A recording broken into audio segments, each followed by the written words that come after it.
آپ کا فرض بنتا ہے آپ جائیں بھائی، اس نے آپ کو بلایا، کیا خیال ہے؟ اس نے کہا مجھے کچھ پیسوں کی ضرورت ہے، قرضہ چاہیے، آپ کا فرض بنتا ہے اگر واقعی ضرورت ہے تو آپ اس کو قرضہ، اپنی جان بچائیے بھائی، قرضہ دو۔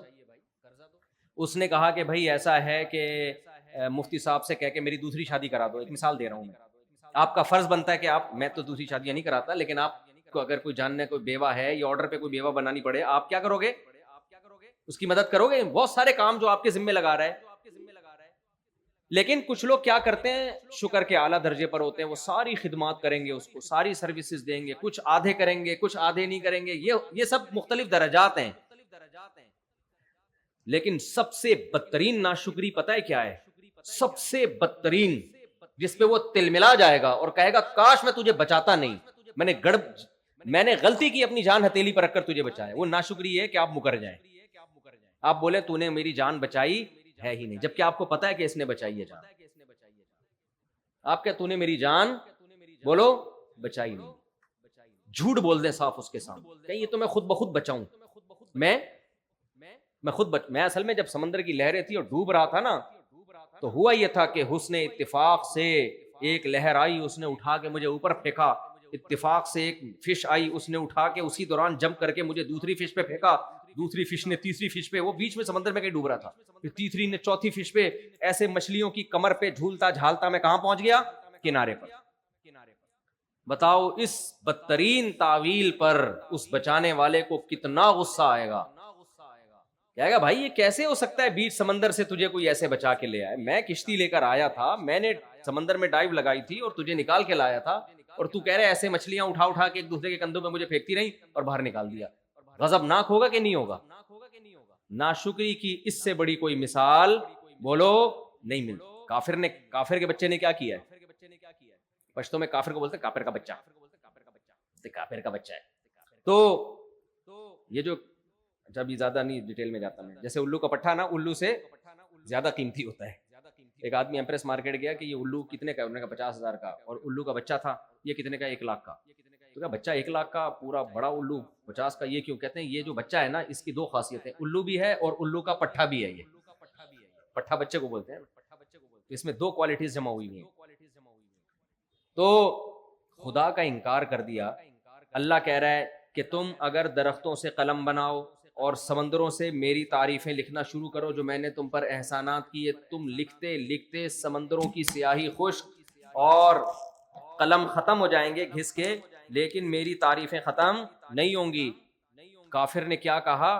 کافر نے کہا کہ یہ نعمتیں ہمیں کسی نے بھی نہیں دی ہیں، یہ نعمتیں ہمیں خود بخود مل گئی ہیں۔ ارے آنکھ کیسے بن گئی، کھوپڑی میں فٹ کیسے ہو گئی؟ کہہ رہے خود بخود ہوا ہے یہ سب کچھ، ایوالو ہو کے ہوا ہے، ارتقاء کا نتیجہ ہے یہ۔ ایک سیل بنا تھا، اس میں ہوتے ہوتے ہوتے کروڑوں اربوں سال میں جا کے آنکھ بن گئی، ناک بن گئی، کان بن گئے خود بخود، جبکہ ایک ایک پارٹ کو لے کے دیکھو نا، ایک ایک پارٹ کا خود بخود اربوں سال میں بننا ممکن نہیں ہے، چاہے جائے کہ وہ فٹ بھی ہو جائیں سب ایک ایڈجسٹمنٹ کے ساتھ۔ ایک پلاس کبھی آپ نے دیکھا جو خود بخود کبھی وجود میں آیا ہو؟ ایک پلاس دیکھا آپ نے کبھی؟ ایک سائیکل دیکھی جس کی گراریاں ترتیب سے فٹ ہو جائیں، پیڈل گھماؤ تو اگلا پہیا گھومے اور اگلے سے پچھلا پہیا گھومے؟ کبھی آٹومیٹیکلی ایک سائیکل بنتے ہوئے دیکھی آپ نے؟ اتنا بڑا انسان بھائی جس کی 2 آنکھیں، الم نجعل لہ عینین، اللہ کہتے ہیں کیا میں نے تمہیں 2 آنکھیں نہیں دی ہیں؟ میں پہلے حیران ہوتا تھا، اللہ یہ بھی تو کہہ سکتا تھا کیا میں نے تمہیں آنکھ نہیں دی ہے؟ 2 کا الگ سے ذکر کیا اس لیے کہ آنکھ کا بننا بذات خود ناممکن، 2 آنکھوں کا بننا تو اور زیادہ ناممکن، کیونکہ 2 آنکھوں کو ایڈجسٹ کرنے کے لیے ورنیل کیلیپر کی ضرورت ہوتی ہے، خاص اسکیل کی، کہ ذرا سا بھی 0.01 سینٹی میٹر کا بھی فرق نہ آئے، ورنہ سب ٹیڑھا میڑھا نظر آنا شروع ہو جائے گا۔ اتنی زبردست ایڈجسٹمنٹ کی ایوالو ہونے کا نتیجہ نہیں ہو سکتی۔ تو کافر نے کیا کیا؟ خدا کے وجود ہی کا انکار کر دیا، بھائی یہ خود بخود ہو رہا ہے، سب خود بخود ہو رہا ہے۔ اتنا عجیب و غریب نظام، سننے کے لیے کان، بولنے کے لیے زبان، چکھنے کے لیے زبان، کیسا زبان پہ آپ کچھ رکھو فوراً 2 چند سیکنڈ میں بتا دے گی کھٹا ہے، میٹھا ہے، کڑوا ہے، کیا ہے یہ۔ سب سے زیادہ نعمتیں کس کی ہے میرے بھائی؟ اللہ کی نعمت۔ جگہ جگہ بیان کرتا ہے. الم نجعل له عینین، کیا ہم نے تمہیں دو آنکھیں نہیں دی ہیں؟ ولسانا وشفتین، کیا ہم نے تمہیں زبان نہیں دی؟ کیا ہم نے تمہیں ہونٹ نہیں دیے؟ وہدیناہ النجدین، کیا ہم نے تمہیں دو راستے نہیں بتائے، سیدھا راستہ اور غلط راستہ؟ یہ بھی تو جانوروں کے پاس تو کوئی راستہ، کوئی ٹریک ہی نہیں ہوتا. انسان کو اللہ نے بتا دیا یہ سچ ہے، یہ جھوٹ ہے، یہ وفا ہے، یہ بے وفائی ہے. یہ سب علم کس نے دیا؟ اللہ کہتے ہیں میں نے دیا. هو الذی جعل لکم من انفسکم ازواجا، اللہ کہتے ہیں تمہارے لیے عورت اور عورت کے لیے مرد بنایا. اگر یہ خود بخود ہوتا ایک مخلوق وجود میں آتی، بھائی نر مادہ دو الگ الگ مخلوقیں وجود میں نہیں آ سکتی تھیں. مرد کے لیے عورت کو پیدا کیا، عورت کے لیے مرد کو پیدا کیا. فرمایا اور وجعل لکم من ازواجکم بنین وحفدا، پھر تم تو ملاپ کرتے ہو اپنی خواہش پوری کرنے کے لیے. کسی کے تصور میں بھی نہیں ہوتا کہ اس سے اولاد ہوگی. نر مادہ کا ملاپ شہوت پوری کرنے کے لیے ہوتا ہے، لیکن اس شہوت کے نتیجے میں بالکل ایک الگ رزلٹ آ رہا ہوتا ہے. انسان کی پیدائش، مخلوق کی پیدائش.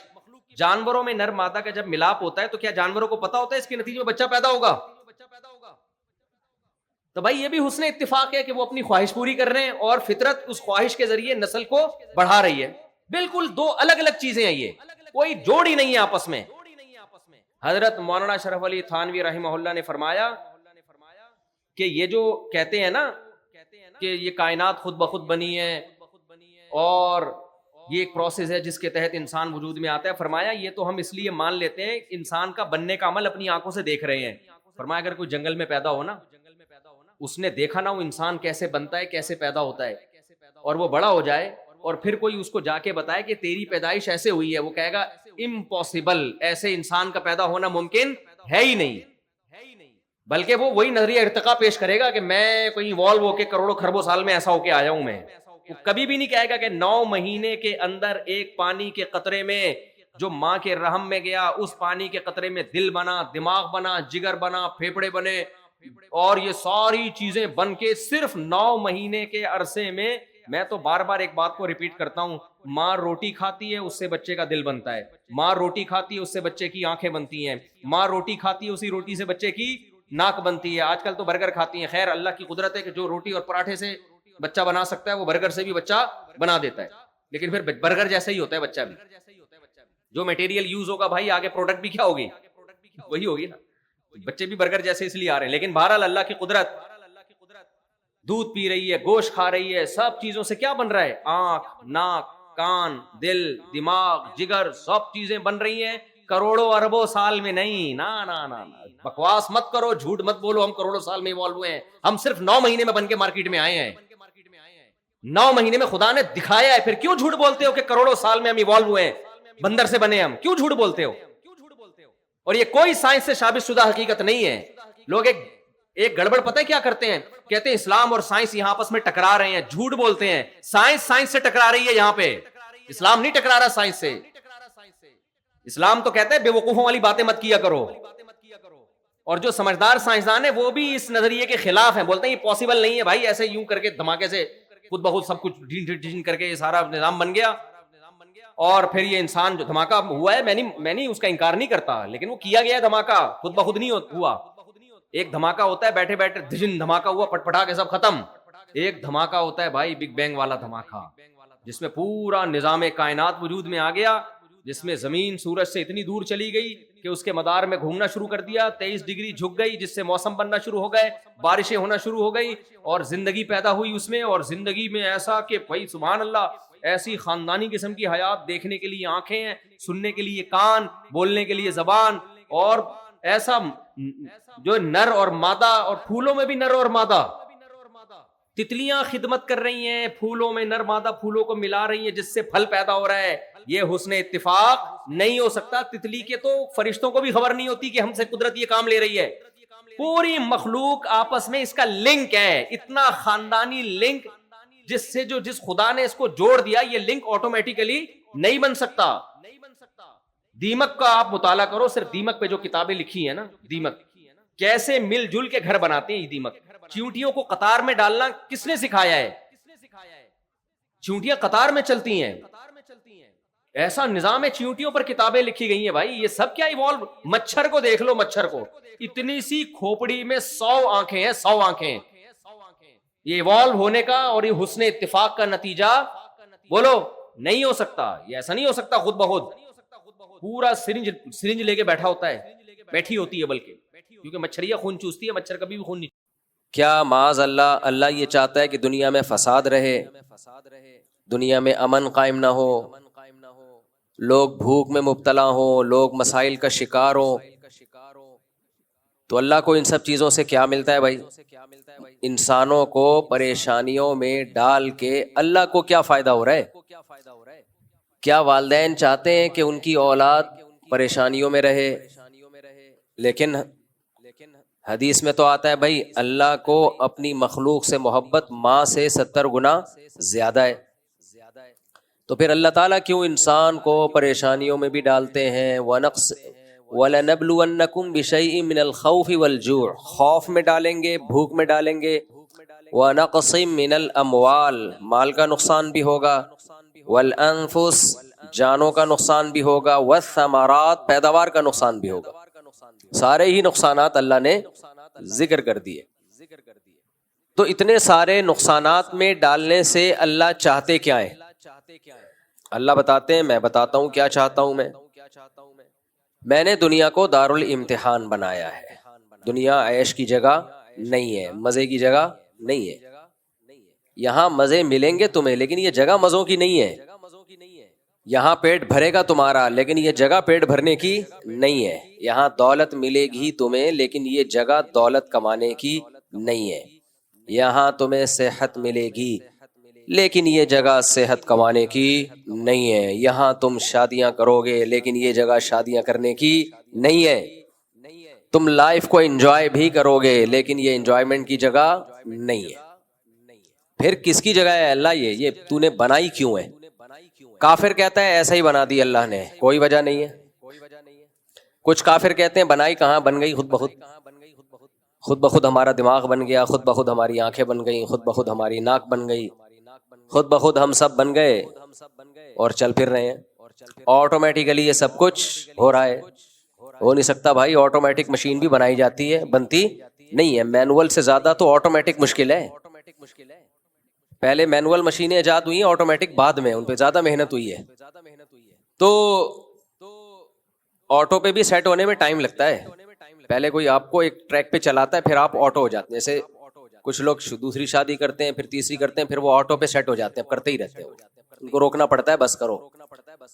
کچھ لوگ میلے رہتے ہیں, گندے میلے گندے رہ کے سیٹ ہو جاتے ہیں کس پہ؟ میل کچیل پہ. کچھ صاف ستھرے رہ کے سیٹ ہو جاتے ہیں کس پہ؟ صفائی پہ. اب ان کو صفائی ستھرائی کی ترغیب دینے کی ضرورت نہیں ہوتی بھائی, وہ اسی پہ سیٹ ہو گئے. لیکن شروع میں سیٹ کوئی کرتا ہے یا خود آپ ہوتے ہیں؟ یہ کام آٹومیٹیکلی نہیں ہوتا. تو کافر تو آرام سے جان چھوڑا لیتا ہے. وہ کہتا ہے بھائی یہ جو دنیا میں حوادث ہو رہے ہیں, جنگیں ہو رہی ہیں, میزائل آ رہے ہیں, ڈرون آ رہے ہیں, یہاں سے جا رہے ہیں, ادھر سے تشریف لا رہے ہیں, اور سائرن بج رہے ہیں جنگ کے, یہ سب کیا ہے؟ نیچرل, آٹومیٹیکلی یہ ہو رہا ہے, چلتا رہے گا ایسے. بیماریاں آئیں, پریشانیاں آئیں, کووڈ آیا, پوری دنیا کو لپیٹ لیا اس نے, موتیں ہوتی ہیں, ایکسیڈنٹ ہوتے ہیں. تو اس کے پاس تو اس نے ایک جواب تراشا ہوا ہے جس کا قرآن نے بھی تذکرہ کیا, ان ہی الا حیاتنا الدنیا نموت ونحیا وما یہلکنا الا الدہر. بھائی یہ نیچرل ہے, دنیا کی زندگی ہے, اور زمانے کے تصرفات ہیں. زمانہ کسی کو اٹھاتا ہے, کسی کو گراتا ہے. زمانہ کبھی خوشیاں دیتا ہے. لوگ کہتے ہیں ٹائم, پہلے کہتے تھے وقت کی بات ہوتی ہے, بندے دی بات ہوتی ہے, تے وقت کی بات ہوتی ہے. اب کہتے ہیں ٹائم کی بات ہوتی ہے. کل کہیں گے ٹائم کی ٹاک ہوتی ہے. سب کچھ انگلش میں آہستہ آہستہ کنورٹ ہو رہا ہے. امام حضرات نے دعا بھی انگلش میں مانگنا شروع کر دی اب تو. اے اللہ ہماری تمام پرابلمز کو حل فرما دے. تو میں نے کہا امام صاحب کو چاہیے تھا جب اتنی انگلش ہے تو حل کو سولو کہہ دیتے. اے اللہ ہماری تمام پرابلمز کو سولو فرما دے. اور اے اللہ کہنے کی کیا ضرورت ہے؟ او اللہ بولو, او اللہ. آہستہ آہستہ ہم کدھر کو کھسک رہے ہیں؟ سب ادھر کو کھسک رہے ہیں, انگلش کی طرف. انگلش ضرور سیکھو، بین الاقوامی زبان ہے، میری اور آپ کی ضرورت ہے، لیکن اپنی زبان سے رشتہ مت توڑو بھائی. ہم بھی کسی چیز میں بیلنس ہے ہی نہیں، یا تو ادھر کو کھسک جاتے ہیں پورا، یا بالکل ہی دیسی ہو جاتے ہیں. خیر، تو کافر کے پاس تو جواب آسان ہے. کافر، جو کافر کا بچہ ہم کہتے ہیں نا جس کو اس کے پاس جواب کیا ہے؟ آسان ہے. اس کے پاس جواب آسان ہے بھائی، یہ تو خود بخود ہو رہا ہے، آٹومیٹیکلی ہو رہا ہے. کبھی بزنس اوپر جائے گا، کبھی بزنس نیچے جائے گا، اس میں اللہ کہاں ہے؟ وما یہلکنا الا الدہر. دہر ٹائم کو کہتے ہیں، زمانے کو کہتے ہیں، جس کو ہندی میں زمانہ کہتے ہیں. رمضان کو ہندی میں رمضان بولتے ہیں. رمضان میں مسلمان روزے رکھتے ہیں، یہ رمضان میں روزے رکھیں گے. بہرحال زبان کی بات ہوتی ہے، ٹائم کی بات ہوتی ہے. تو وما یہلکنا الا الدہر، کافر کہتا تھا ہمیں زمانہ ہلاک کرتا ہے، زمانہ ہمیں نوازتا ہے. نبی صلی اللہ علیہ وسلم نے فرمایا لا تسبوا الدہر، زمانے کو برا مت کہو، اس لیے کہ زمانہ کچھ نہیں کرتا، اصل میں کرتا کون ہے؟ اللہ کرتا ہے. یہاں مقصد یہ ہے کہ زمانے کی طرف یقینی نسبت، حقیقی نسبت نہ کرو. مجازن تو نسبت ہو جاتی ہے، حقیقت میں کون کر رہا ہے بھائی؟ اللہ. کافر کو دھوکہ اس سے ہوتا ہے کہ اللہ جب کوئی کام کرتا ہے تو اس کے لیے سبب اختیار کرتا ہے. جو سبب اللہ نے پیدا کی ہے نا، انہی اسباب، تو اس کی توجہ اسباب کی طرف چلی جاتی ہے، اللہ کی طرف نہیں جاتی. اب دیکھو، دو دکانیں ہم نے دیکھی ہیں اس طرح بہت، دو دکانیں، دونوں لسی کی دکانیں ہیں، ذائقہ سیم. ایک کی دکان ایسی چل رہی ہے کہ روکنے سے رک نہیں رہی، وہ کسٹمر کو بھگا رہا ہے، یہ میں نے خود اپنی آنکھوں سے دیکھا ہے. اور دوسرا بیٹھ کے مکھیاں مار رہا ہے، وہ کہہ رہا ہے کوئی نہ پیے، کم از کم مکھی تو نہ پیے نا. لوگ نہ پیے کوئی بات نہیں ہے، لیکن یہ دکان میں نے مکھیوں کے لیے نہیں کھولی. اب کافر بولے گا بھائی اصل میں ہوتا یہ ہے کہ جب کوئی بندہ آ رہا ہوتا ہے تو اس کی دکان پہ رش دیکھ کے ادھر چلا جاتا ہے، اس کی دکان پہ رش نہیں ہے. بھائی ٹھیک ہے، لیکن یہ سبب اللہ نے اس کے لیے پیدا کر دیا، اس کے لیے پیدا نہیں کیا. تو جو اللہ کو مانے گا وہ اللہ کی طرف نسبت کرے گا. ہم دن اور رات اپنے اسباب کو ٹوٹتا ہوا دیکھتے ہیں. میرے والد صاحب اکثر ایک واقعہ بیان کیا کرتے تھے. پاکستان نیوی میں ایک ہارٹ اسپیشلسٹ ڈاکٹر تھے، جو ہارٹ اسپیشلسٹ نہیں بلکہ ہارٹ اسپیشلسٹ کے ٹیچر تھے، یعنی جو اسپیشلائزیشن کر رہے تھے ان کو پڑھایا کرتے تھے. کتنے بڑے اسپیشلسٹ ہوں گے. اور وہ ڈائیگرام بنا کے، پوری تصویر بنا کے سمجھا رہے تھے کہ دیکھو ہارٹ اٹیک ایسے ہوتا ہے اور اس سے بچنے کی یہ تدبیریں ہیں. والد صاحب نے بتایا کہ ٹیچنگ کے دوران، پڑھانے کے دوران ان کو اٹیک ہوا اور ان کی ڈیتھ ہو گئی. لو بھیا کر لو کیا کرنا ہے. ڈاکٹر ہمیں کہتے ہیں اپنا کولیسٹرول چیک کر کے رکھو، کروانا چاہیے بھائی. 40-50 سال کے بعد مسائل آتے ہیں. بلڈ پریشر چیک کرو، ہر چیز تمیز سے چل رہی ہے. جو ڈاکٹر لوگوں کو کہتا ہے ظاہر ہے وہ خود بھی کر رہا ہوگا، اور جو ہارٹ اسپیشلسٹ ہے اس کی تو فیلڈ ہی یہی ہے. اس نے اپنا کولیسٹرول، خون میں کتنا گاڑھا پن ہے، اور ای سی جی اور یہ سارے ٹیسٹ کروا کے رکھے ہوں گے کہ نہیں رکھے ہوں گے؟ کیا خیال ہے بھائی؟ ایک دم رپورٹیں کلیئر. اور آپ ابھی پڑھا رہے ہیں کہ جی یہ بلاکیج ہوتی ہے، اس کا خیال کرنا چاہیے، پراٹھے نہیں کھانے چاہیے، فیٹ مت لو وغیرہ وغیرہ، چینی کم کرو، یہ سب وہ رپورٹیں وہیں دھری کی دھری رہ گئیں، اور وہ صاحب گرے اور ان کی ڈیتھ ہو گئی. یقیناً اس کا بھی کوئی سبب ہوگا، اس کا بھی کوئی سبب ہوگا، لیکن اس سبب کو پیدا کرنے والا کون ہے بھائی؟ اللہ ہے. سبب کیا ہوگا؟ ڈاکٹروں سے پوچھو تو کہتے ہیں کوئی کرنٹ آ رہا ہوتا ہے دل میں، وہ کرنٹ، جیسے ہمارے یہاں لائٹ ایک دم چلی جاتی ہے نا، کوئی وجہ ہوتی ہے ہم لوگ کے یہاں لائٹ جانے کی؟ جنگ نہیں بھی ہوتی تو بھی لائٹ گئی بھی ہوتی ہے، جنگ نہیں بھی ہوتی تو بھی بتیاں بجھی بھی ہوتی ہیں. تو ہمیں تو انڈیا سے ویسے بھی کوئی اس لیے مسئلہ نہیں ہے کہ یہ مسئلے تو ہم پہلے سے دیکھ رہے ہیں. اب ڈرون گر رہے ہیں، اللہ ہدایت دے مودی کو. تو لیکن اللہ سے جنگ کی تمنا نہیں کرنی چاہیے، لیکن کراچی نے اتنے دھماکے پہلے دیکھے ہیں نا کراچی نے، تو ہمارا امیون سسٹم کافی اسٹرانگ ہوا ہے. تو وہ کیا ہوتا ہے کہ ڈاکٹر کہتے ہیں کہ ادھر کرنٹ آتا ہے دماغ سے دل کی طرف. تو اللہ نے اس کا جواب دیا کہ کیا ان کے پاس فیوچر کا علم ہے پہلے سے؟ مستقبل کے بارے میں کبھی بھی بات کی جائے گی تو علم کے بغیر نہیں کی جا سکتی. کوئی آدمی کہہ رہا ہے نا فیوچر میں ایسا ہونے والا ہے، تو آپ اس سے دلیل پوچھیں گے آپ کو کس نے بتایا؟ وہ تانے بانے ملائے گا، صغرے کبرے ملائے گا، تو پھر اس کے بعد اگر وہ ایسے ہی کہہ رہا ہے کل یہ ہو جائے گا، پرسوں یہ ہو جائے گا، دیکھو مستقبل کے بارے میں میں یہ کہوں کہ کل پیر ہے تو یہ بھی فیوچر کی خبر ہے. آپ اس میں مجھ سے یہ پوچھ سکتے ہو کہ کیا دلیل ہے؟ میں کہوں گا دلیل یہ کہ آج کیا ہے، اتوار ہے. یہاں دلیل ہے، یہاں میرے لیے یہ دعویٰ کرنا درست ہے کہ کل کیا ہے، پیر ہے. لیکن اگر میرے پاس دلیل نہیں ہے اور میں کہوں کہ کل جو ہے وہ کل دنیا میں 3000 آدمی مر جائیں گے ایک ہی کسی حادثے میں، تو لوگ پوچھیں گے بھائی کیا دلیل ہے کسی حادثے میں 3000 آدمی مر جائیں گے؟ اب میرے ذمے کیا ہے؟ میں کہوں وہ ویسے ہی میرا ذوق کہہ رہا ہے. تو یار کوئی مانے گا کوئی؟ اچھا عجیب بات یہ ہے کہ روحانی عاملوں کی یہ باتیں مان لیتے ہیں لوگ. میں یہ کہوں نا کل 3000 آدمی ایک حادثے میں، اللہ نہ کرے مرے ہیں، میں ایک مثال دے رہا ہوں، تو لوگ کہیں گے کہاں سے پتہ چلا؟ لوگ کہیں گے بھائی جھوٹ بول رہے، اس کو کس نے بتایا؟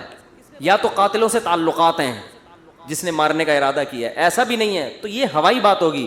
لیکن یہی بات روحانی عامل کرے گا تو لوگ کیا کریں گے؟ حضرت کا علم ہے بھائی، حضرت کے پاس بولو علم ہے. ابھی روحانی عاملوں پہ نہیں جاؤں گا، پھر میں معین اختر کی طرح نا بلب کے رشتہ داروں کو بھی، تو اب تو میں روحانی عاملوں کے رشتہ داروں کو بھی اچھے الفاظ سے یاد نہیں کرتا.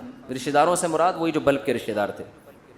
اب آپ کہیں گے بلب کے کون سے رشتہ دار ہوتے ہیں؟ ہمارے ہاں کبھی بھی جس بندے کو برا کہا جاتا ہے گالی اس کو نہیں دی جاتی، ہمیشہ اس کے رشتہ داروں کو ہمیشہ گالی دی جاتی ہے. یہ ہمارے ایک ٹرینڈ چل نکلا ہے. تو قرآن کہتا ہے کہ ام عندہم الغیب فہم یکتبون. کیسے دیکھو ہمیں جھنجھوڑ رہا ہے قرآن کہ تم اپنے بارے میں کیوں فرض کر کے بیٹھے ہوئے ہو کہ تمہیں کچھ بھی ہونے والا نہیں ہے، تمہیں سزا نہیں ملے گی. یہ تمہیں کس نے بتایا ہے؟ فاصبر لحکم ربک ولا تکن کصاحب الحوت. جب نبی یہ مطالبے کرتے تھے تو پھر بھی آگے سے کوئی رسپانس نہیں ملتا تو انسان کو بے انتہا تکلیف ہوتی ہے کہ کن پتھر دل لوگوں سے واسطہ پڑا ہے. تو قرآن کہتا ہے فاصبر، اے نبی آپ کیا کرو؟ صبر کرو. ولا تکن کصاحب الحوت، مچھلی والے یونس کی طرح جل باز مت بنو. حضرت یونس علیہ السلام کی قوم نے بھی یہی سلوک کیا، لیکن یونس علیہ السلام چاہتے تھے جلدی سے فیصلہ ہو اور اپنی قوم کو چھوڑ کے نکل گئے. تو اللہ نے اس پہ آپ کی تنبیہ کی.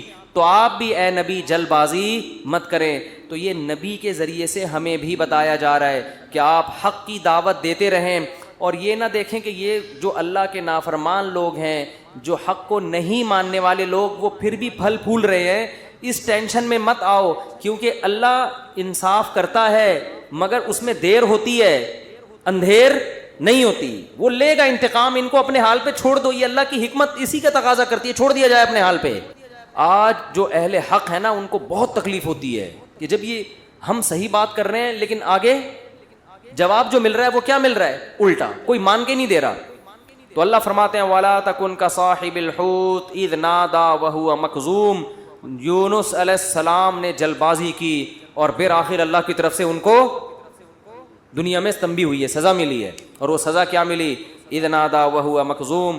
مچھلی کے پیٹ میں گئے، غم سے گھٹ رہے تھے اور اللہ کو پکارا. فنادا فی الظلمات اللہ الہ الا انت سبحانک انی کنت من الظالمین. اے اللہ تیرے سوا کوئی عبادت کے لائق نہیں. غلطی کس کی ہے؟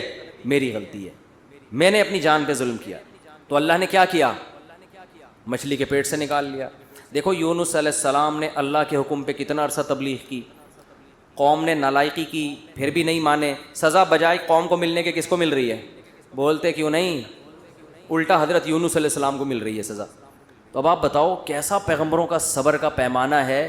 ایسے موقع پہ بھی اللہ کے خلاف کوئی شکایت زبان سے بولو نہیں نکالو. کیوں؟ اللہ یونس علیہ السلام کے عمل میں ہمیں بتا رہے ہیں کہ دینداری کا یہ مطلب نہیں ہے کہ تم اچھے بنو گے تو اللہ کی نوازشیں آنا شروع ہو جائیں گی. دینداری کا مطلب یہ کہ جو اللہ کا کام ہے وہ اس کو کرنے دو. تمہارا کام ہے عاجزی انکساری، بس میں ہی غلط، صحیح ہو کے بھی کون غلط؟ میں غلط. ہمیشہ غلطی کس کی کھاتے میں ڈالنی ہے؟ بولتے کیوں نہیں؟ دیکھو ہم نماز پڑھتے ہیں نماز کے بعد 3 دفعہ استغفر اللہ پڑھتے ہیں. تو کیا کسی نامحرم کو دیکھا ہوتا ہے ہم نے نماز میں؟ بولتے کیوں نہیں؟ تو کوئی تک بنتا ہے استغفر اللہ کا؟ یا ہم نے کوئی جرم کیا ہے؟ نماز پڑھی اور کیا کہلوایا جا رہا ہے؟ استغفر اللہ استغفر اللہ. بھائی اگر استغفر اللہ پڑھنا تھا تو یہ نماز پڑھی کیوں کی تم نے؟ ہمیں یہ بتایا جا رہا ہے کہ تم نیکی کر کے بھی کیا سمجھو جیسے تم نے گناہ کیا ہے. کیسے گناہ؟ نماز گناہ نہیں ہے بھائی. تم یہ کہو اے اللہ جس طرح سے پڑھنی چاہیے تھی اس طرح سے نہیں پڑھی میں نے. تو نیکی کر کے بھی کہا جا رہا ہے کہ ہم غلط ہیں. ہم نے اللہ جو پڑھنی تو ہمیں معاف کر دے, ہم سے نہیں ہوئی صحیح, ہم سے کام کیا ہو گیا؟ غلط ہو گیا. مجھے یاد ہے 25-30 سال پرانا قصہ ہے, چھوٹا بچہ تھا میں اس وقت. ایک تبلیغی جماعت میں نا ایک صاحب کے سال پہ سال لگ رہے تھے, پوری دنیا میں وہ ان کے سفر ہوئے, بڑا انہوں نے وقف کیا ہوا تھا اپنے آپ کو تبلیغی جماعت کے لیے. تو میرا ان سے ٹاکرا ہو گیا. وہ مجھے سمجھانے لگے جماعت میں نکلو سیر و جیسے تبلیغ والے کرتے ہیں. اب مجھے پتا تھا یہ بہت ہی پرانے کھیڑو ہیں اور ان کی تو زندگیاں گزر گئی ہیں اس کام میں. میں نے کہا ماشاء اللہ اللہ نے آپ سے بڑا کام لیا ہے تبلیغ کا. کہتے ہیں میں نے بہت بگاڑا ہے تبلیغ کے کام. کہہ رہے ہم تو کام بنانے والے نہیں, کس میں ہم تو بگاڑنے. کہہ رہے میں تو بگاڑ ہی رہا ہوں جب سے. مجھے ان کا یہ اسٹائل بہت اچھا لگا. یعنی اپنے آپ کو کہہ رہے ہیں کہ تبلیغی جماعت میں اگر کوئی خرابی ہے تو وہ کس کی وجہ سے ہے؟ بولو. وہ اپنے بارے میں کہہ رہے ہیں وہ کس کی وجہ سے, مجھے نہیں کہہ رہے تھے اپنے بارے میں کہہ رہے تھے, وہ کس کی وجہ سے؟ میری وجہ سے. کہہ رہے ہم کام بنانے والے نہیں بلکہ بگاڑنے والے ہیں. اب کوئی فسادی ہوتا تو کہتا ہے جب بگاڑنے والا تو کر کیوں رہا ہے پھر ہمیں.